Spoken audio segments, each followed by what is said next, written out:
Soal ujian seleksi penerimaan asisten ombudsman. Peraturan Ombudsman Nomor 48 Tahun 2020. Latihan 1. 1. Seorang asisten ombudsman baru saja ditempatkan di keasistenan utama pengaduan masyarakat. Berdasarkan Pasal 2 Bab 2, di mana kedudukan keasistenan ombudsman ini? A. Di seluruh provinsi Indonesia. B. Hanya di Ibu Kota Negara Republik Indonesia. C. Di Ibu Kota Negara dan seluruh perwakilan ombudsman di daerah. D. Di setiap kabupaten, kota di Indonesia. E. Hanya di kota-kota besar Indonesia. Jawaban yang tepat dari soal ini adalah C. Pembahasan dari pertanyaan di atas yaitu, bahwa berdasarkan Pasal 2 Bab 2, kedudukan keasistenan ombudsman adalah di Ibu Kota Negara Republik Indonesia atau di seluruh perwakilan ombudsman di daerah. Ini berarti keasistenan ombudsman tidak hanya berada di Ibu Kota Negara, tetapi juga tersebar di seluruh perwakilan ombudsman yang ada di berbagai daerah di Indonesia. Hal ini memungkinkan ombudsman untuk menjangkau dan melayani masyarakat secara lebih luas dan efektif. 2. Dalam menjalankan tugasnya, seorang asisten ombudsman di keasistenan utama pengaduan masyarakat perlu memahami struktur organisasinya. Berdasarkan Pasal 3 Bab 3, manakah dari berikut ini yang bukan merupakan bagian dari susunan organisasi keasistenan ombudsman pada Ombudsman Republik Indonesia yang berkedudukan di Ibu Kota Negara? A. Keasistenan utama pengaduan masyarakat. B. Keasistenan utama manajemen pencegahan maladministrasi. C. Keasistenan utama manajemen mutu. D. Keasistenan utama resolusi dan monitoring. E. Keasistenan utama investigasi khusus. Jawaban yang tepat dari soal ini adalah E. Pembahasan dari pertanyaan di atas yaitu, bahwa berdasarkan Pasal 3 Bab 3, susunan organisasi keasistenan ombudsman pada Ombudsman Republik Indonesia yang berkedudukan di Ibu Kota Negara terdiri dari A.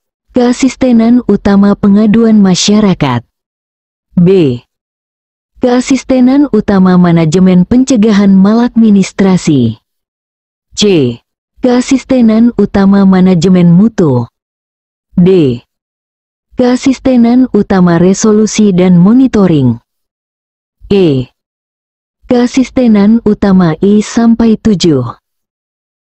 Keasistenan utama investigasi khusus tidak disebutkan dalam susunan organisasi tersebut, sehingga ini merupakan jawaban yang tepat sebagai yang bukan bagian dari susunan organisasi keasistenan ombudsman. 3. Seorang asisten ombudsman di keasistenan utama pengaduan masyarakat sedang menyusun rencana kerja tahunan. Berdasarkan Pasal 5-6 Bab 3, manakah dari berikut ini yang bukan merupakan tugas keasistenan utama pengaduan masyarakat? A. Perumusan kebijakan di bidang penerimaan dan konsultasi permasalahan layanan publik. B. Koordinasi dan pelaksanaan fungsi verifikasi laporan masyarakat. C. Pembinaan dan pengembangan layanan pada unit kerja yang membidangi pengaduan masyarakat. D. Melakukan review hasil kegiatan penerimaan, verifikasi laporan, dan pengembangan layanan serta jaringan. E. Melakukan investigasi atas prakarsa sendiri terhadap dugaan maladministrasi. Jawaban yang tepat dari soal ini adalah E. Pembahasan dari pertanyaan di atas yaitu, bahwa berdasarkan Pasal 5-6 Bab 3, tugas dan fungsi keasistenan utama pengaduan masyarakat meliputi perumusan kebijakan, koordinasi penyusunan dan pelaksanaan kebijakan di bidang penerimaan dan konsultasi permasalahan layanan publik, verifikasi laporan serta pengembangan layanan dan jaringan. Tugas melakukan investigasi atas prakarsa sendiri terhadap dugaan maladministrasi tidak disebutkan sebagai bagian dari tugas keasistenan utama pengaduan masyarakat. Investigasi biasanya menjadi tugas unit lain dalam struktur ombudsman. 4. Seorang asisten ombudsman baru di keasistenan penerimaan dan konsultasi sedang mempelajari tugas-tugasnya. Menurut pasal 8-9 bab 3, apa fokus utama dari tugas keasistenan penerimaan dan konsultasi? A. Melakukan verifikasi material atas laporan masyarakat. B. Menyiapkan kebijakan penerimaan dan konsultasi atas pengaduan, laporan dari masyarakat. C. Melakukan investigasi atas prakarsa sendiri. D. Menyusun rekomendasi penyelesaian masalah. E. Melakukan monitoring atas pelaksanaan rekomendasi. Jawaban yang tepat dari soal ini adalah B.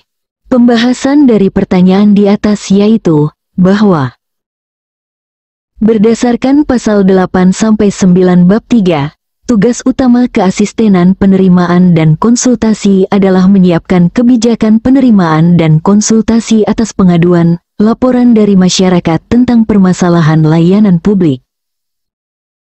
Ini mencakup kegiatan seperti melakukan pelayanan konsultasi kepada pelapor, melakukan penerimaan dan pencatatan laporan masyarakat, serta merumuskan dan melaksanakan kegiatan penerimaan dan konsultasi laporan secara langsung atau on the spot. Tugas-tugas lain seperti verifikasi material, investigasi, penyusunan rekomendasi, dan monitoring bukan merupakan fokus utama dari keasistenan penerimaan dan konsultasi. 5. Dalam menjalankan tugasnya, seorang asisten ombudsman di keasistenan verifikasi menemukan sebuah laporan yang tidak memenuhi syarat. Berdasarkan pasal 11-12 bab 3, apa yang harus dilakukan oleh asisten tersebut? A. Langsung menolak laporan tersebut. B. Meneruskan laporan ke keasistenan pemeriksaan laporan. C. Melakukan penutupan laporan berdasarkan hasil rapat pleno. D. Meminta pelapor untuk merevisi laporannya. E. Melakukan investigasi lebih lanjut. Jawaban yang tepat dari soal ini adalah C. Pembahasan dari pertanyaan di atas yaitu, bahwa berdasarkan pasal 11-12 bab 3, salah satu fungsi keasistenan verifikasi adalah melakukan penutupan laporan untuk laporan yang tidak memenuhi syarat dan atau bukan wewenang ombudsman berdasarkan hasil rapat pleno. Ini berarti bahwa ketika seorang asisten ombudsman di keasistenan verifikasi menemukan laporan yang tidak memenuhi syarat, mereka tidak bisa langsung menolak atau menutup laporan tersebut. Sebaliknya, mereka harus membawa masalah ini ke rapat pleno, dan keputusan untuk menutup laporan harus didasarkan pada hasil rapat tersebut. Ini menunjukkan bahwa ada proses pengambilan keputusan kolektif dalam menangani laporan yang tidak memenuhi syarat. 6. Seorang asisten ombudsman di keasistenan verifikasi sedang melakukan verifikasi material atas sebuah laporan. Berdasarkan pasal 11-12 bab 3, apa tujuan utama dari verifikasi material ini? A. Memastikan laporan sesuai dengan batasan kewenangan ombudsman. B. Menentukan sanksi bagi pihak terlapor. C. Menyusun rekomendasi penyelesaian masalah. D. Melakukan mediasi antara pelapor dan terlapor. E. Menginvestigasi dugaan maladministrasi. Jawaban yang tepat dari soal ini adalah A. Pembahasan dari pertanyaan di atas yaitu, bahwa Berdasarkan pasal 11-12 bab 3, salah satu fungsi penting dari keasistenan verifikasi adalah memastikan laporan yang disampaikan sesuai dengan batasan kewenangan Ombudsman. Verifikasi material dilakukan untuk memeriksa isi laporan secara substantif dan memastikan bahwa masalah yang dilaporkan benar-benar berada dalam lingkup kewenangan Ombudsman. Ini penting untuk memastikan bahwa Ombudsman hanya menangani kasus-kasus yang memang menjadi kewenangannya, sehingga sumber daya dapat digunakan secara efektif dan efisien. Tujuan ini berbeda dari menentukan sanksi, menyusun rekomendasi, melakukan mediasi, atau melakukan investigasi, yang merupakan tahapan-tahapan selanjutnya dalam proses penanganan laporan. 7. Seorang asisten ombudsman di keasistenan utama pengaduan masyarakat diminta untuk melakukan koordinasi dengan perwakilan ombudsman di daerah terkait sebuah laporan. Berdasarkan struktur organisasi dalam pasal 3 bab 3, siapa yang memiliki wewenang langsung untuk melakukan koordinasi tersebut? A. Kepala Keasistenan Penerimaan dan Konsultasi. B. Kepala Keasistenan Verifikasi. C. Kepala Keasistenan Pengembangan Jaringan dan Layanan. D. Kepala Keasistenan Utama Pengaduan Masyarakat. E. Ketua Ombudsman. Jawaban yang tepat dari soal ini adalah D. Pembahasan dari pertanyaan di atas yaitu, bahwa berdasarkan struktur organisasi dalam pasal 3 bab 3, keasistenan utama pengaduan masyarakat membawahi keasistenan penerimaan dan konsultasi, keasistenan verifikasi, dan keasistenan pengembangan jaringan dan layanan. Dalam hal koordinasi dengan perwakilan ombudsman di daerah, wewenang langsung ada pada Kepala Keasistenan Utama Pengaduan Masyarakat. Ini karena Kepala Keasistenan Utama memiliki posisi yang lebih tinggi dan memiliki gambaran yang lebih komprehensif tentang seluruh aspek pengaduan masyarakat. Kepala keasistenan yang lain atau penerimaan dan konsultasi, verifikasi, pengembangan jaringan dan layanan, memiliki fokus yang lebih spesifik dan biasanya tidak memiliki wewenang langsung untuk koordinasi lintas daerah. Sementara itu, Ketua Ombudsman biasanya tidak terlibat langsung dalam koordinasi operasional sehari-hari. 8. Seorang asisten ombudsman di keasistenan penerimaan dan konsultasi menerima sebuah laporan yang kompleks dan membutuhkan penelusuran informasi lebih lanjut. Berdasarkan pasal 8-9 bab 3, apa langkah yang paling tepat diambil oleh asisten tersebut? A.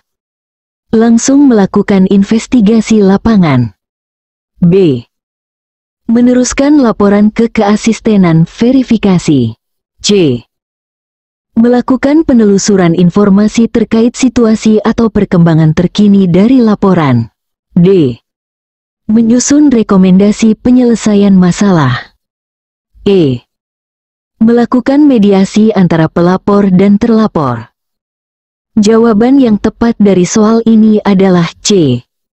Pembahasan dari pertanyaan di atas yaitu, bahwa berdasarkan pasal 8-9 bab 3, salah satu fungsi keasistenan penerimaan dan konsultasi adalah melakukan penelusuran informasi terkait situasi atau perkembangan terkini dari laporan masyarakat. Ini berarti bahwa ketika menerima laporan yang kompleks, langkah yang paling tepat adalah melakukan penelusuran informasi lebih lanjut untuk memahami konteks dan perkembangan terkini dari masalah yang dilaporkan. Langkah ini penting sebelum laporan diteruskan ke tahap selanjutnya atau diambil tindakan lebih lanjut. Melakukan investigasi lapangan, meneruskan ke keasistenan verifikasi, menyusun rekomendasi, atau melakukan mediasi bukanlah tugas utama keasistenan penerimaan dan konsultasi dan biasanya dilakukan pada tahap yang lebih lanjut dalam proses penanganan laporan. 9. Seorang asisten ombudsman di keasistenan verifikasi sedang melakukan verifikasi formil terhadap sebuah laporan. Menurut pasal 11-12 bab 3, apa yang menjadi fokus utama dalam verifikasi formil ini? A. Menganalisis substansi laporan. B. Memeriksa kelengkapan dokumen pendukung laporan. C. Melakukan wawancara dengan pelapor. D. Menginvestigasi pihak terlapor. E. Menyusun rekomendasi penyelesaian masalah. Jawaban yang tepat dari soal ini adalah B. Pembahasan dari pertanyaan di atas yaitu, bahwa berdasarkan pasal 11-12 bab 3, salah satu fungsi keasistenan verifikasi adalah melakukan verifikasi syarat kelengkapan verifikasi formil terhadap laporan masyarakat. Verifikasi formil fokus pada pemeriksaan kelengkapan dokumen dan persyaratan administratif dari sebuah laporan. Ini berbeda dengan verifikasi material yang lebih fokus pada substansi laporan. Dalam verifikasi formil, asisten ombudsman memeriksa apakah semua dokumen yang diperlukan telah dilengkapi, format laporan sudah sesuai, dan persyaratan administratif lainnya telah dipenuhi. Kegiatan seperti menganalisis substansi, melakukan wawancara, menginvestigasi, atau menyusun rekomendasi biasanya dilakukan pada tahap yang lebih lanjut atau oleh unit lain dalam struktur ombudsman. 10. Seorang asisten ombudsman di keasistenan utama pengaduan masyarakat diminta untuk melakukan review hasil kegiatan penerimaan, verifikasi laporan, dan pengembangan layanan. Berdasarkan pasal 5-6 bab 3, apa tujuan utama dari kegiatan review ini? A. Menentukan sanksi bagi petugas yang melakukan kesalahan. B. Menyusun laporan kinerja tahunan. C. Meningkatkan efektivitas dan efisiensi proses penanganan pengaduan. D.